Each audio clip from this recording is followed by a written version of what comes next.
What up? Welcome back to my stream slash maybe this will end up on YouTube. I'm Sephiros, and today we're going to be back in PhasePlant, and I kind of roughly thought about what I wanted to do, so let me just give a very short preamble. So I've been making tons of stuff in PhasePlant. I've been making leads, I've been making pads, I've been making effects, I've been making basses, and recently I've been especially focused on learning how to make drums. So maybe that could be a cool place to start. Maybe we'll make a loop, we'll build a drum kit, and then maybe we'll build maybe a bass or a lead or something. So it could be cool to just start out with a basic kick and snare and then maybe make some stuff for fills. Let's try to go with that. So let's go into Ableton now. And here we have a PhasePlant. And I have a basic sine wave. Make sure the levels are good. Okay. So there's a lot of things that you can use to make drums. But for a kick, which I'm going to start with, I like to start with a sine wave because a sine wave is the most efficient shape when it comes to speaker performance, because the speaker moves up equally, moves down equally, it's moving smoothly. It's the smoothest way a speaker can move is to generate a sine wave, a single harmonic. Now, the drum is going to end up having more harmonics, and I'll get to that, but to start out, the first thing you need to build a basic kick patch is a sine wave oscillator and a noise. So I'm going to open up another group. I'm going to put a noise. And then it helps to filter the noise. So let's do a high pass and a low pass. And it's important to have these before the output, so I'm going to put an output. That way it's filtering the sound before it goes to the output. So already with that noise in there, you could call that a drum.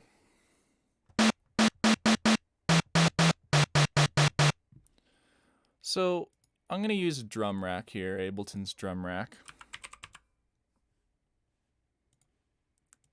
So let's get a drum rack. Let's put our PhasePlant in the drum rack.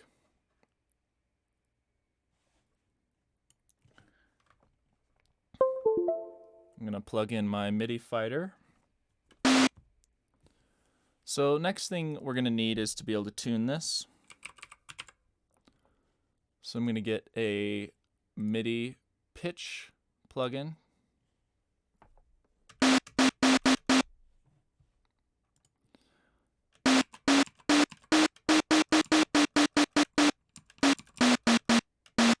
Go down an octave. Go down another octave. So hit the super low octave. And now let's get into enveloping. So we're going to want to shape the sound over time. And we could use the envelopes here, you know. We could do this. But that's not very flexible. This will work fine if you're trying to make just a simple 808 kick. You can just use these envelopes, you know, curve them, maybe do some exponential envelopes, do it to the semitone, have it come down from like a few octaves up. And that's fine. That's a fine kick if you're going for that 808 style kick drum. Super simple kick drum. You could put it through a distortion. And that's totally acceptable.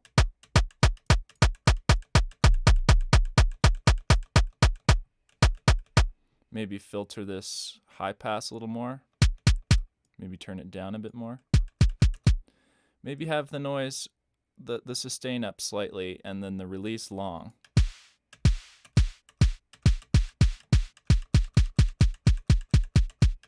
So that it has a little bit of a tail. So right there, your basic kick. Now I'll show you how I've been doing it to get a little bit more control. So let's open these envelopes back up. We want a good amount of release. We want to put the polyphony to 1 so that it's a mono voice, and make sure that it's on re-trigger mode. And now instead of an envelope, I'm going to get an LFO. I'm going to set it to unipolar mode. And that is because I want to be able to set the bottom easily. So I could use it in bipolar mode, but I want to put it in unipolar mode so that I can easily choose where the bottom of the modulation is. Let's put it on one-shot mode so that it just plays through the envelope and stops. And then let's go in here and let's get a ramp down. Okay. So now we can set the actual length of the kick drum as 2/8 or 1/4 quarter note. Okay? So that hopefully helps you start to understand how to get these times. So let's put these back on one shot. And let's get rid of this hat. Or actually, let's just mute it for now. And let's make a simple kick pattern, right? So let's do dotted quarter notes. So I'm going to put a quarter note, skip 1, or skip 2, and then let's have it reset on the 3, but then move this 3 there.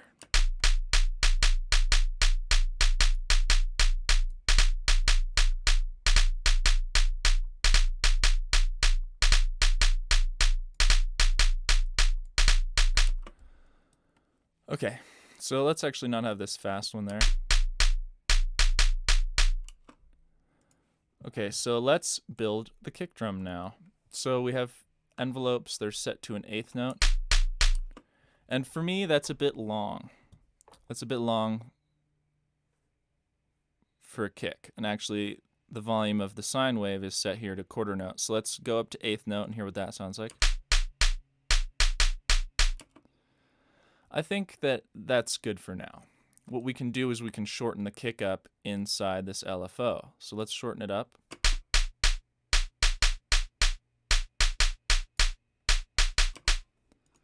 Okay, so we have our volume of the sine wave, our volume of the noise. I'm going to actually turn the noise down at the source. Let's turn up the output to close to 0.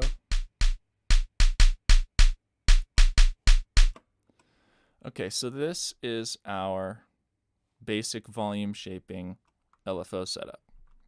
Now let's duplicate this LFO again. I'm going to put it after. And let's start modulating the pitch. So I'm going to modulate the semitones by, let's do 24 semitones, which is 2 octaves.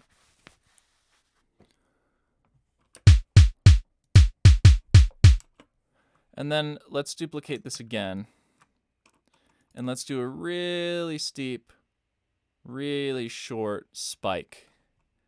And instead of mapping that to the semitones, let's do the shift, because the shift gives you the full range. And let's go up maybe 68%. So now we have a spike, and that's like the sound of the beater hitting the drum head. and then the drum head's actually pitching down with this other LFO. So one thing I like to do, it depends on the style, but usually for the style of music I like to write, I like a bit rounder of a kick. So if we want to round this kick, we can literally round these envelopes. So we can start to round this noise envelope.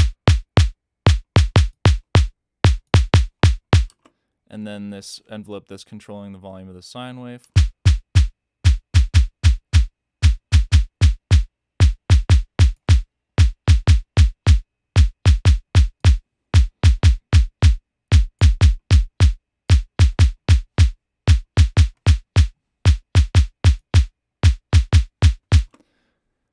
And then we can actually start to play around with this pitch envelope. So this is what a ramp down sounds like.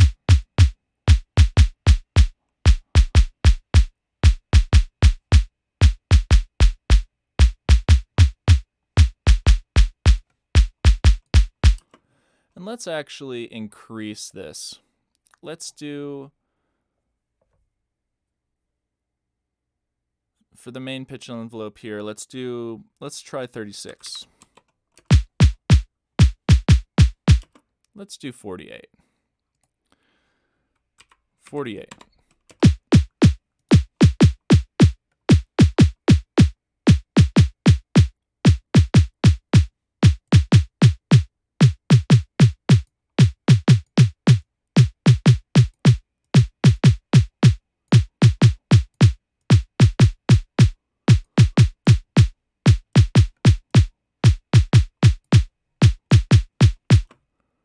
So we're in PhasePlant, we can do cool things. I'm going to make this noise sound like it's getting kind of distorted by the sine wave. So I'm going to take the sine wave and I'm going to put it into the level input.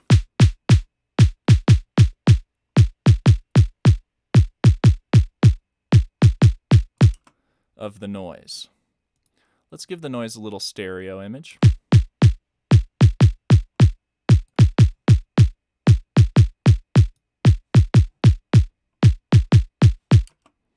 And let's pitch the kick down a few more semitones.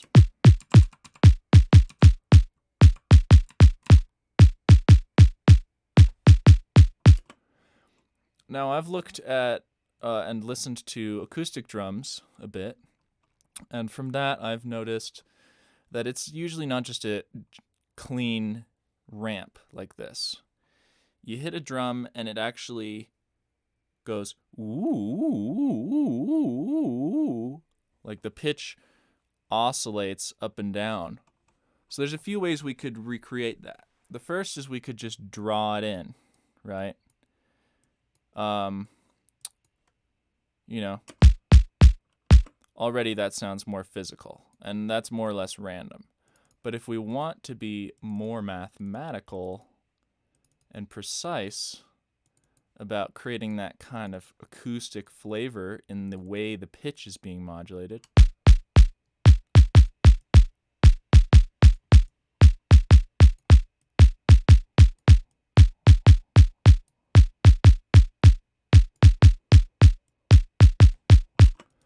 we can start doing some frequency modulation, because when you modulate the frequency of something, you're modulating its pitch going up and down. Ooh.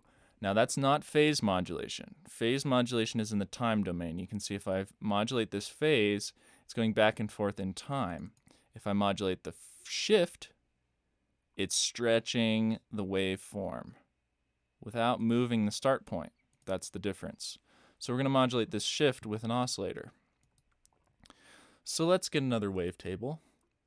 And if we want it to be noticeably wobbling a little bit, we can pitch this down an octave. So let's do 12 semitones. And actually, this is actually a cool thing to do. We could actually pitch these both down 24 semitones. So let's pitch them both down 24 semitones.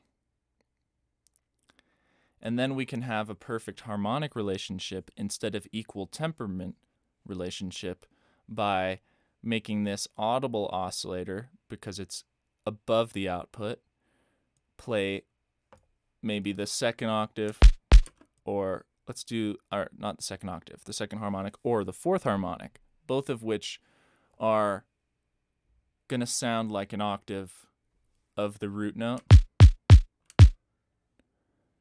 Third harmonic is 19 semitones, or a fifth, but it's not equal temperament semitones. So it's a little bit out of tune, but it's actually perfectly in tune. The way we tune music in Western melodies with equal temperament is actually out of tune, and that's why if you play an octave in equal temperament, you'll hear a little bit of beating between the oscillators, whereas if you play an octave in the harmonic tuning, it will be perfectly in sync. This is a ratio, so this is 3 times, and this is 4 times the speed of the first harmonic. So now we have 4, and we can do 2, so these are an octave or so apart, and we can start to modulate the shift. So let's do a lot first. I like to push things way overboard to see what they're doing.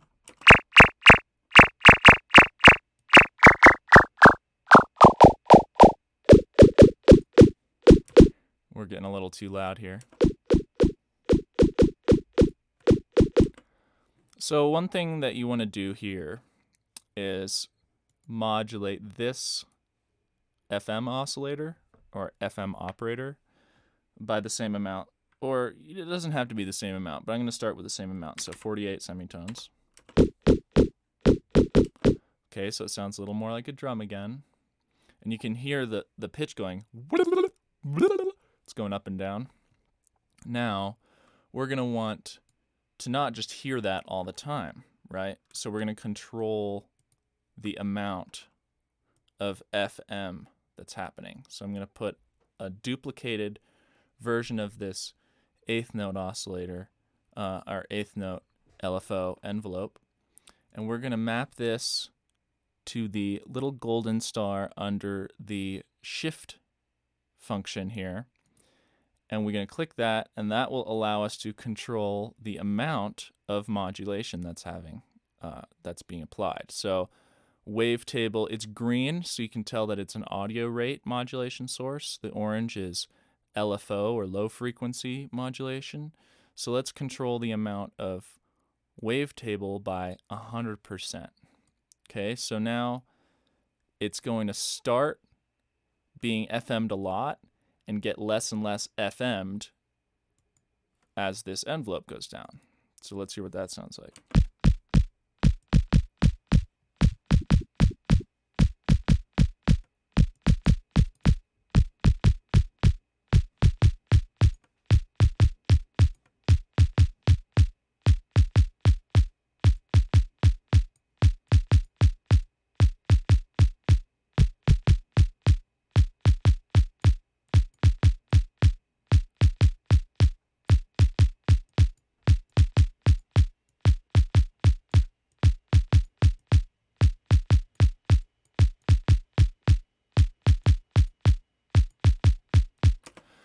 So it's a very subtle thing, but you can hear that it is adding a little bit of organic quality to that character that's being created. Let's pitch it up a little bit.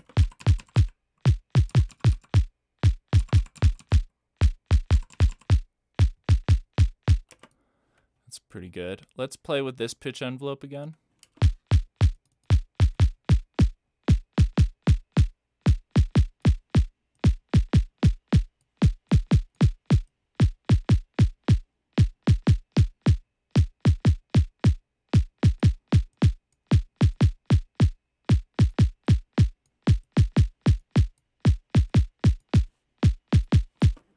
And so I'm hearing that it could use a little more sub, right? It's got a nice punchy kick, but it needs a little bit of sub. So this volume envelope here, we can turn these both to linear by clicking the right click button on the mouse. And this will just give us a little extra sub.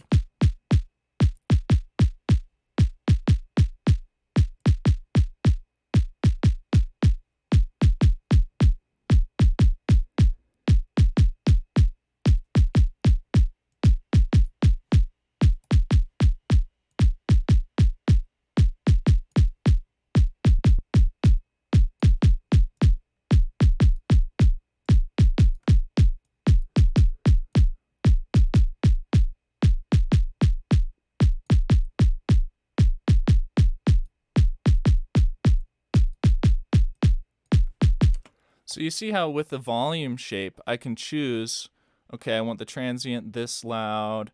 I want the very beginning of the transient to be quiet so that it gives it that kind of round sound. And then we can have it kind of punch back with a little bit of sub at the end. So giving the sub more volume there. And this is really useful in the mix, so like when you're making a track. So that's the basic kick patch, right? The last thing I want to control is what this noise oscillator is doing. Right now it's just doing like a little shark fin thing. So let's mess with this.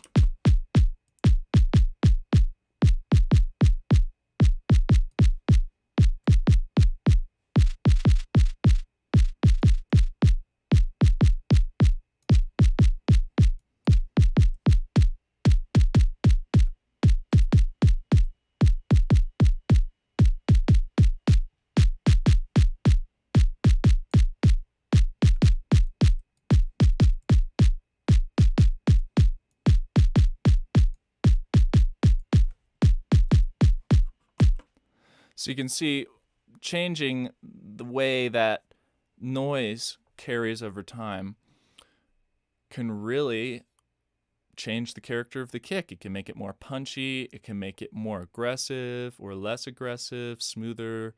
It can really change the character. So let's you can go so much deeper with the kick, but that's the basic idea. Is you just got a noise and some basic FM from an octave lower, and in this case I'm using harmonically perfect relationships.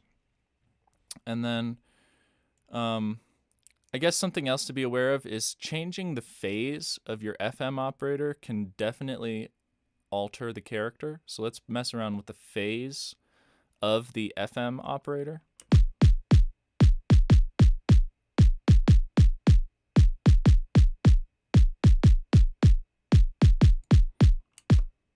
So in that case, it didn't really do much because we're being so subtle with the FM, but maybe if I increase the FM.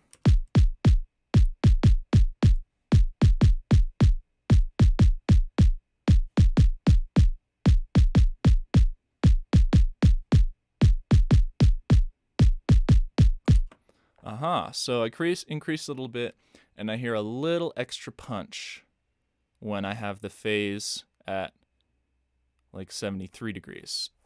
So we're clipping the kick a bit.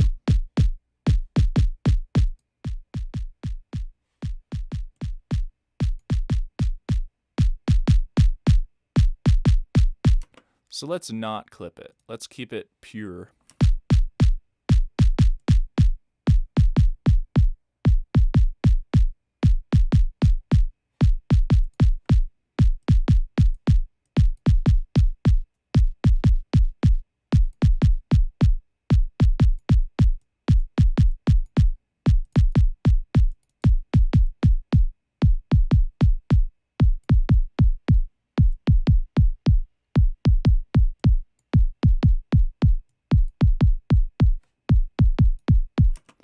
So depending on how loud that noise is, the more subby the kick is going to feel, because your ear is always comparing things. It's always contrasting and comparing things.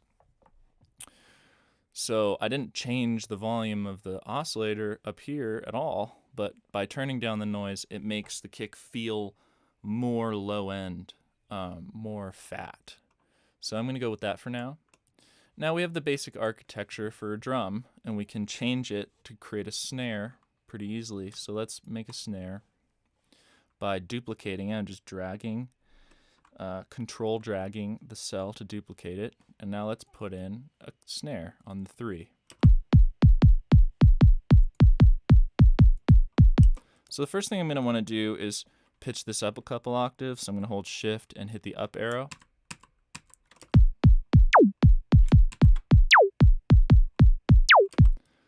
So we're going to want to make this faster or shorter. So let's increase the time here to 16th note triplets on all of them. The T next to that 16 means triplet. So let's do 16th note triplet length for all of these.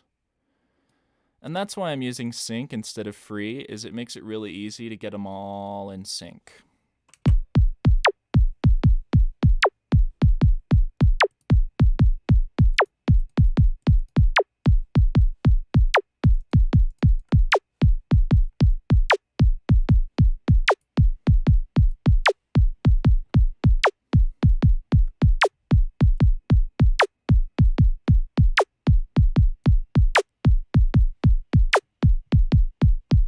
And then you can choose, well, maybe I want the noise to ring out for a little bit longer than the actual sine wave.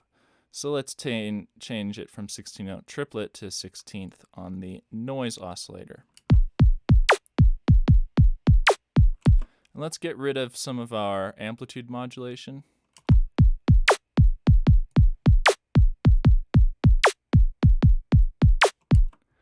And then the main thing to mess with here is going to be the amount of FM and the pitch envelope. So let's make the pitch envelope different. I'd like it to be kind of a clicky, a woody kind of sound. So if we start really high frequency, we have a little bit of a transient, have it level off. So it's like a little beep, and then it drops down relatively fast. You can hear up high, there's that really high kind of like wood block. And then we've got almost a neuro style snare happening here where it zaps down really fast, levels off, but then it has a little bit extra of the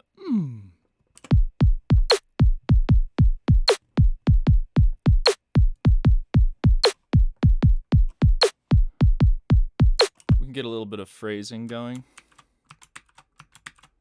now.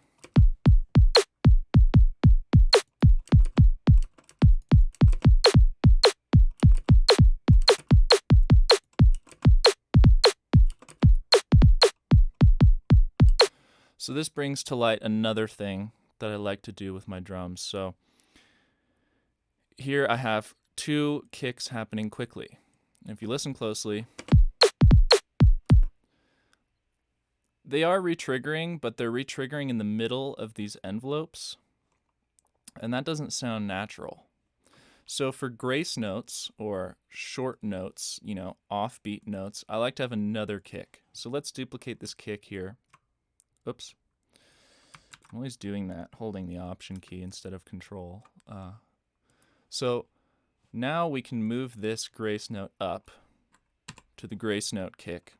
And let's go into this patch and make it less. So we can make it less by simply attenuating all this modulation with the built-in attenuators on the PhasePlant modulators.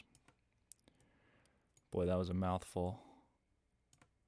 Okay, so it's going to be less than. We can also make it quicker. So let's do 8th note triplet on all of these. So that's a fast happening kick.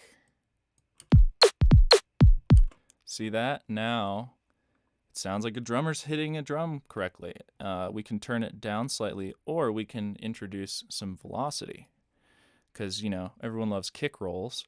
We can map the velocity to the output here.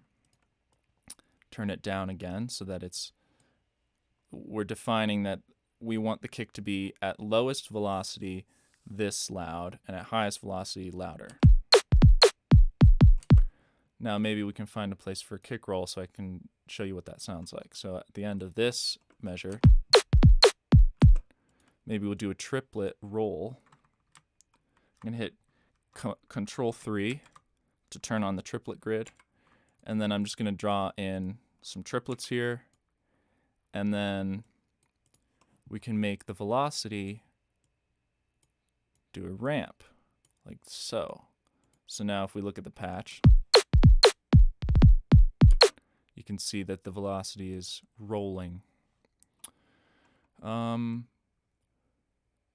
We might want, let's do another snare too, since we're doing grace notes. Let's have this offbeat snare be different. I'm gonna hit Control 3 again to turn on the quarter note grid, and then let's make this snare be less clicky. Let's make it be like a plasticky kind of donkey.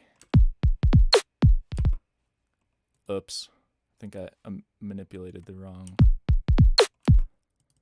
Yeah, I put it on the wrong channel there. Let's make it be shorter. So do 30-second note. Really snappy, short 30-second note snare. Let's make it be less oomphy.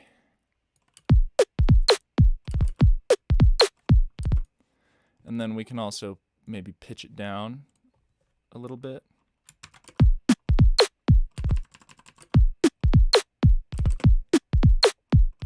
And let's turn it down slightly.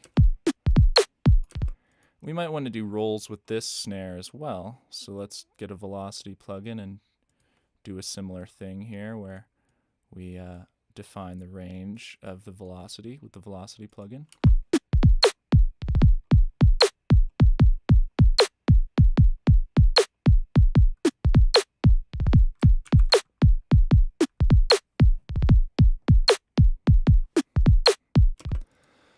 Okay, so last thing is like the hi-hats and cymbals and stuff like that. And there's a lot of ways to make hi-hats and cymbals in PhasePlant. So let's start out again with your basic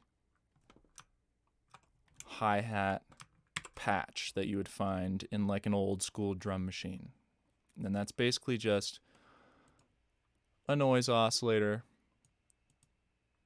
And then I'm going to hit Command so that it'll allow me to hover over where I want to insert an effect. And let's put a filter and let's turn it on bandpass mode. And now we can put it up in the high frequencies. And then, you know, if I wanted to just take the old school approach and be super simple about it, and there's nothing wrong with this, nothing wrong with this at all. You just use this simple envelope there, and that's your basic hi-hat. So let me consolidate this by Command J, and then let's just put some hi-hats in here. So let's do, what is it called? It's called, I can't remember what the technique's called in drumming. Maybe it's not nonlinear. It's like, let me look this up real quick. It's when you're playing, it's when none of the drums overlap. Let's see. What is the technique called when none of the drums hit at the same time?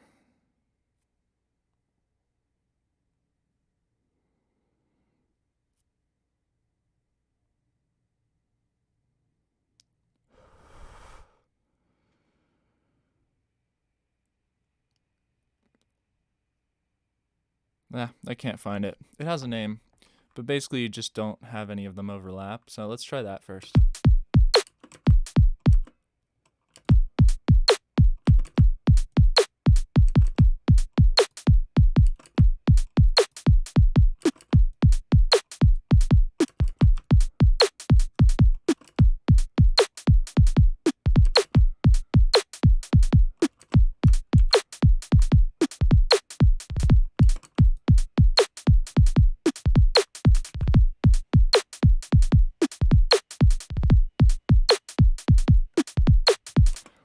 So one reason I use drum rack is so I can like really easily control the volumes of all the drums. So let me turn these snares down. Let me label all these. So main snare, comp snare, that's like short for complementary, main kick, complementary, kick, and hi-hat. And if you want to be kind of like extra cleanly, you can make the colors different. So let's do red for the kicks, blue for the snares, so that there's a lot of contrast. And then the hi-hats we could do maybe yellow. So that's really easy to tell what's what. And then we can turn these snares down. These snares are too loud. So just turn those down there. Turn the hi-hat down a little bit. That's the easiest way to get your kick to sound like it's really hitting, is just turn everything down in relation to it. So let's go and mess with this hi-hat, right? So without adding any sort of frequency modulation yet, we can just start to give a little bit more uniqueness. Let's go away from the paradigm of boring old school drum machines. Not that there's anything wrong with that, but I really like getting into the nitty-gritty with PhasePlant. So let's get one of these function generators. Let's have it on one-shot mode, and let's use this to control the volume. And let's duplicate it, and let's use this to start messing with this filter, right? So we can start with controlling the Q amount so that it kind of pokes.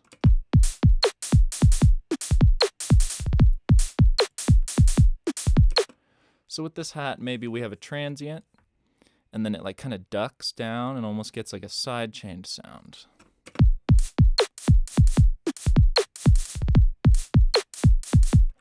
We can also define exactly how long we want this. Let's do a 30-second note.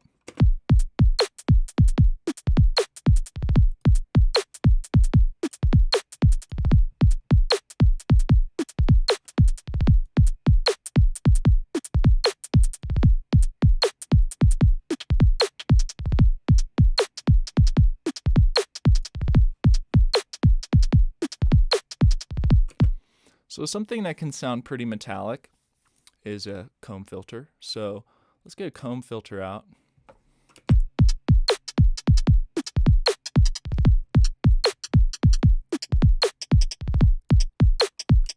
And we could actually start to add in a little bit of stereo. So we can turn this on stereo.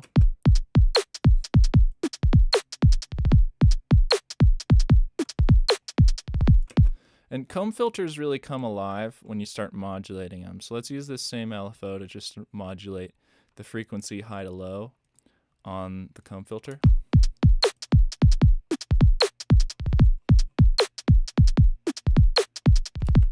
And so a characteristic of a lot of metallic sounds I've noticed is that there will be like another tone that rings out after the actual thing hits. So let's use a resonator and tune it up way high.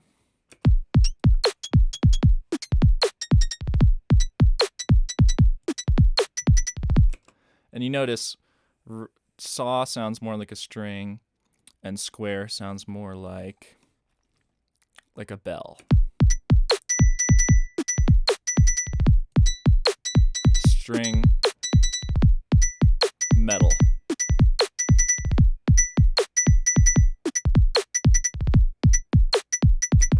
So maybe we could have two of these, right? So what if we want them to be parallel? Well, this is where Snap Heap comes in. Snap Heap is fucking incredible, and you should always use it. It really allows you to go deeper. So let's change these to parallel. And let's put two resonators, right? 1, 2. We can have one that's short.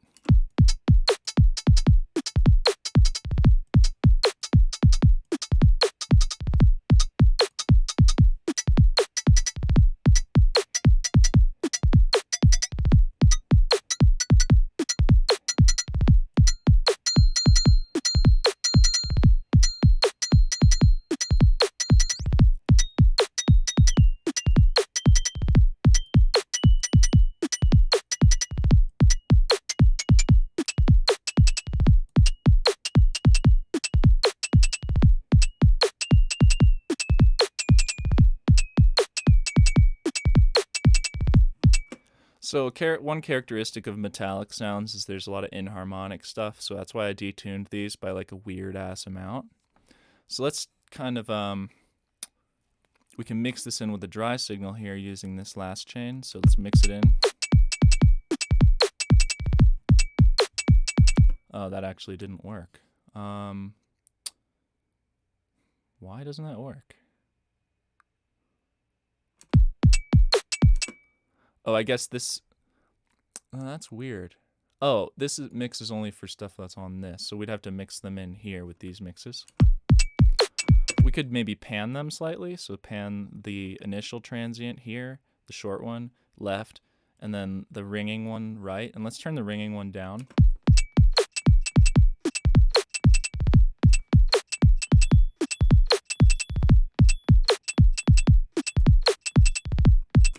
And then let's all mix them both in.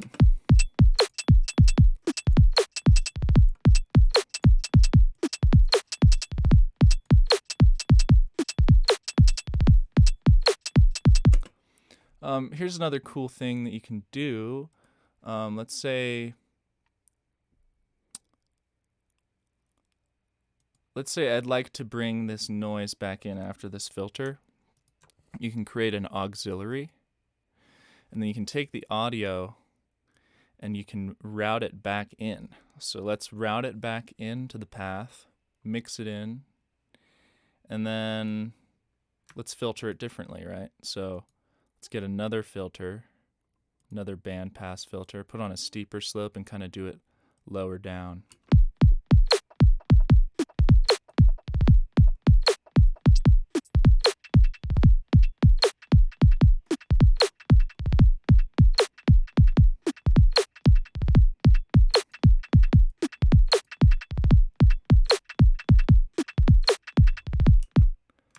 If we want to bring a little bit of the volume back, just saturate it.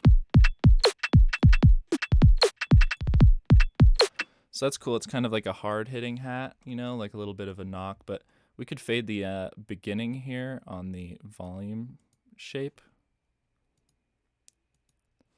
Here, we can fade the beginning here so it's not so pokey.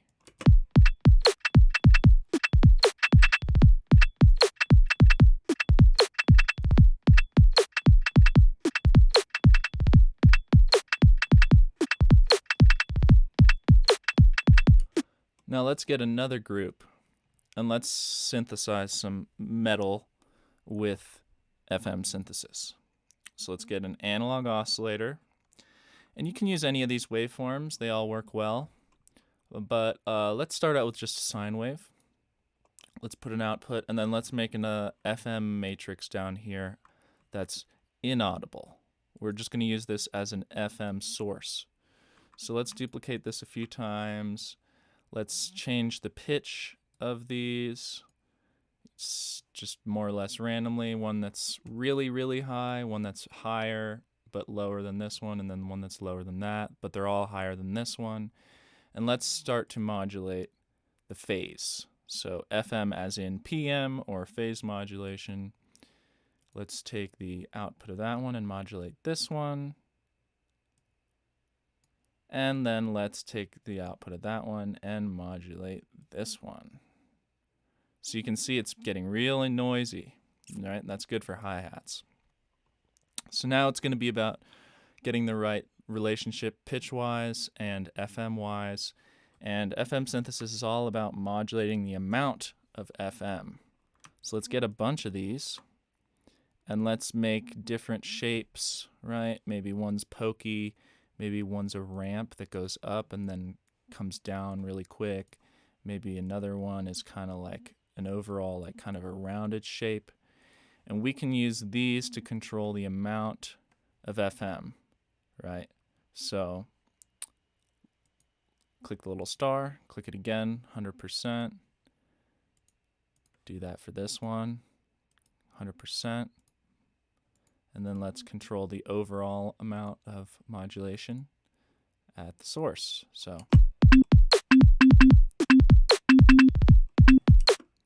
we're also going to need another envelope here to control the volume of this sine wave. And let's pitch this up. So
So it's sounding pretty metallic, but remember what I said about metal sounds having weird imperfections in the tuning, and right now all these are perfectly tuned in relation to each other and all that. So let's get a little bit of random. Let's get a random out, smooth it, turn it up pretty fast. And let's just do 0.5 on all of these so that they're not really like perfect. And they're just kind of randomly pitching around by a very small amount. Right?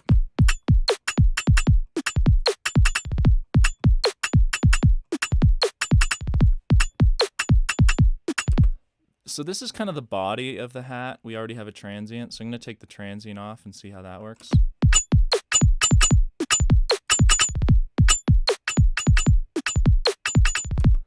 So with FM synthesis, it can create a lot of like weird subharmonics, so it's good to kind of high pass it, especially for a hat sound. So let's high pass it.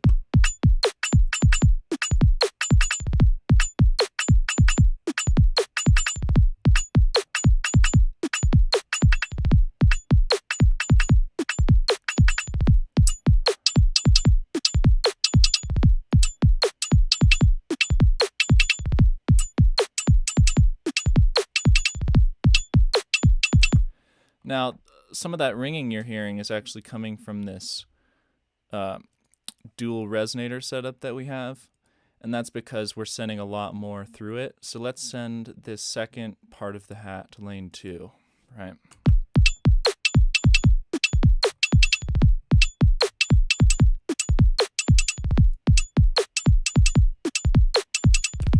And now let's start tuning these around with the shift to get kind of more inharmonic relationships.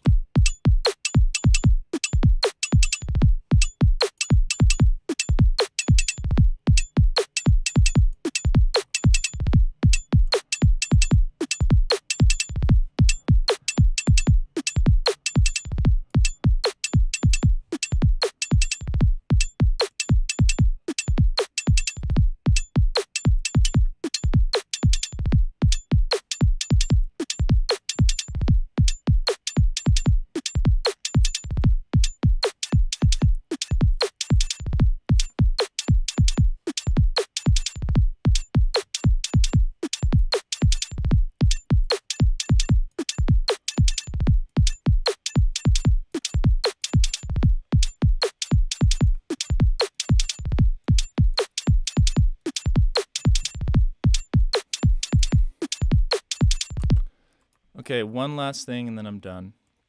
Let's put on one shot, unipolar, and let's use this to kind of make an overall volume shape so we can get kind of a choke, you know, like the hat chokes out, so it gets choked out at the end.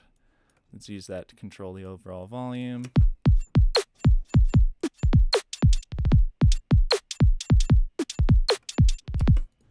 And that's it. I'm doing a live stream, but I'm almost done.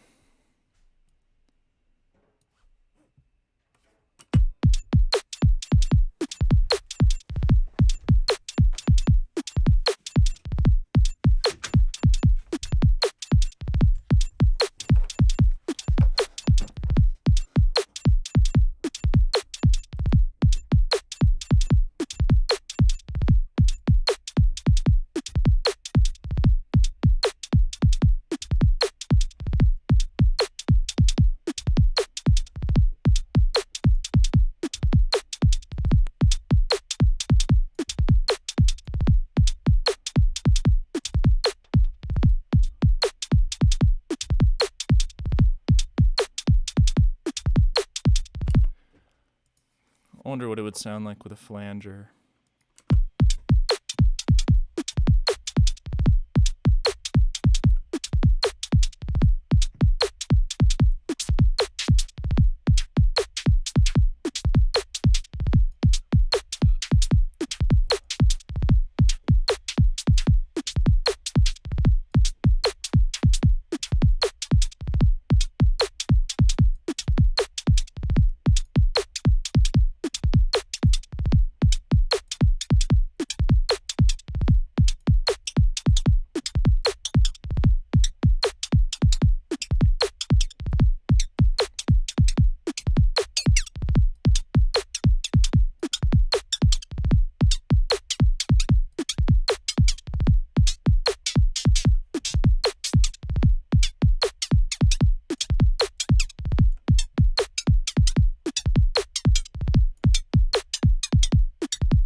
Just giving it a little subtle bit of super clean saturation. This is a saturator that has kind of a limiting component here with this detail preservation, and then soft to hard on a slider. So soft clipping is going to be kind of less digital sounding. I'm just driving it slightly.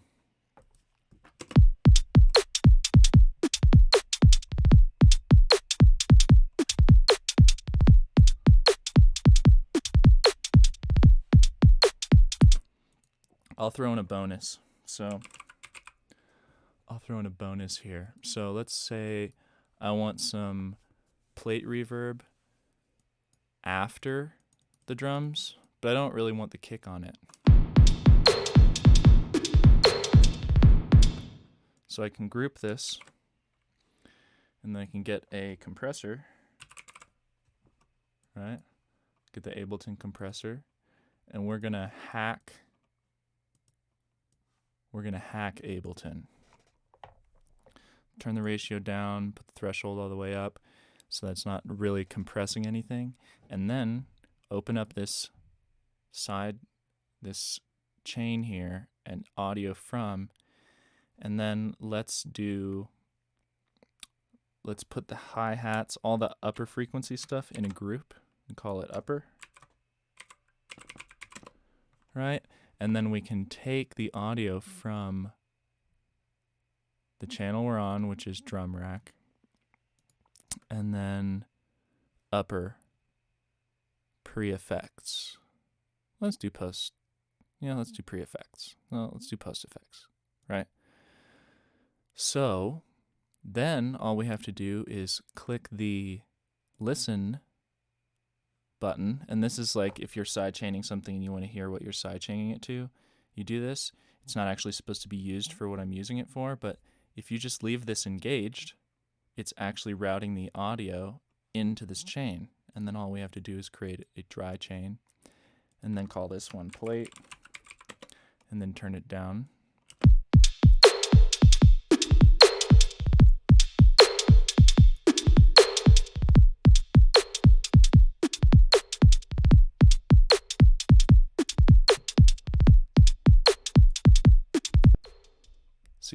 No kick.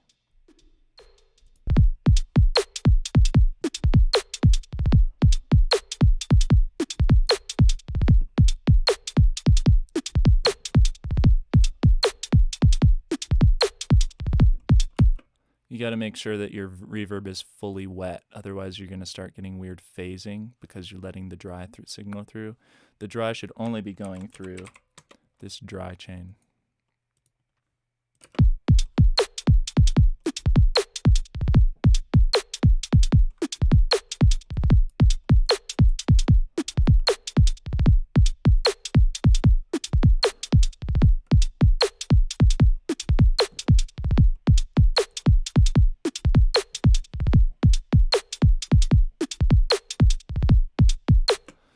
So I know we didn't get too deep into the snares. There's so many cool things you can do about snares, but maybe I'll revisit this in a future video. Let's save it.